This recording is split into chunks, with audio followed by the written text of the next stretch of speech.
Візит солідарності з Україною. Міністри закордонних справ Бельгії, Нідерландів та Люксембургу побували на передовій у Луганській області. Там поспілкувалися з командуваннями операцій Об'єднаних сил та іншими військовими. Очільники МЗС Бенілюксу кажуть, на власні очі хотіли побачити, як Україна протистоїть агресору, і запевнили в підтримці українського суверенітету. З міністром закордонних справ України Дмитром Кулебою також обговорили безпеку. Він запросив колег приєднатися до Кримської платформи і додав, що Росія така ж загроза Євросоюзу, як і епідемія COVID-19.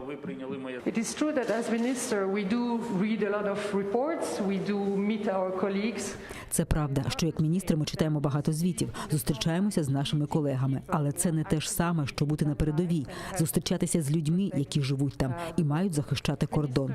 Їх думки важливі для нас. Як я сказала, ми були дуже щасливі бути там, на лінії розмежування. Я хотіла б скористатися цією можливістю, щоб підтвердити нашу непохитну підтримку територіальної цілісності, суверенітету України в її міжнародно визнаних кордонах.